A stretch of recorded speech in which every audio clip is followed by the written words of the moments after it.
how to be strong in the Lord. Ephesians chapter 6 verse 10 it says, a final word, be strong in the Lord and in His mighty power. We might all face challenges that makes us question our faith in God or even our trust in Him. But God understands all of our situations and still He wants us to trust that He can make a way where there is no way. We can see this clearly in the story of Moses and the Israelites when they stood in front of the Red Sea. In their eyes, that was the end because they never heard of anyone walking through the water. The only way they knew to cross was by ship or boat. That was their normal. So departing the sea didn't even come to their mind, not even to Moses. But God already knew what He was going to do. He was just waiting for Moses to give the command to the sea.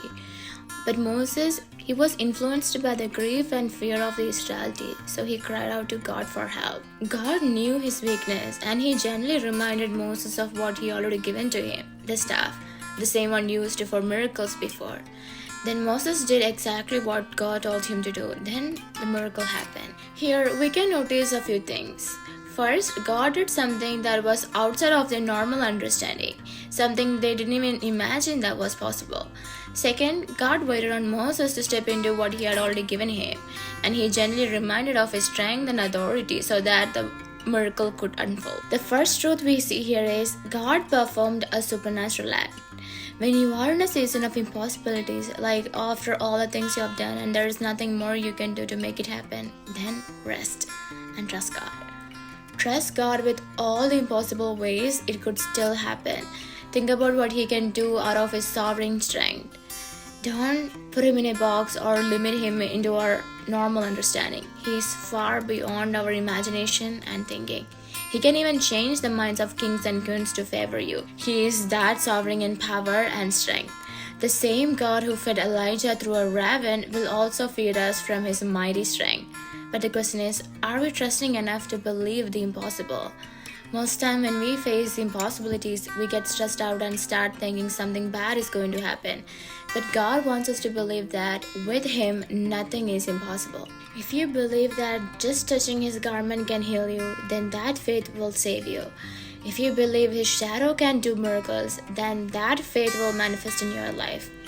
If you are done with all the possibilities, then trust God for the impossibilities. God can do anything for His children, but first He's looking at our heart. How deeply are we trusting Him? So that after He does the miracle, we will give all the glory to Him. Our provision from God is directly connected to the faith we put in Him. Without faith, we cannot please God. And wherever or whenever God is pleased in someone's life, there is always a reward. If He opens a door, nobody can close it. If God has made a decision for you to prosper, then no one can overturn that decision. But again, it will all come down to this: how madly are we trusting God?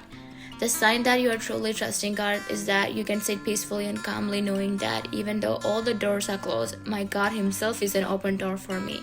In the end, those who look into the face of God will never be disgraced. Believing that if everything is falling apart, my soul and spirit are safe in the hands of God, that's the assurance we need.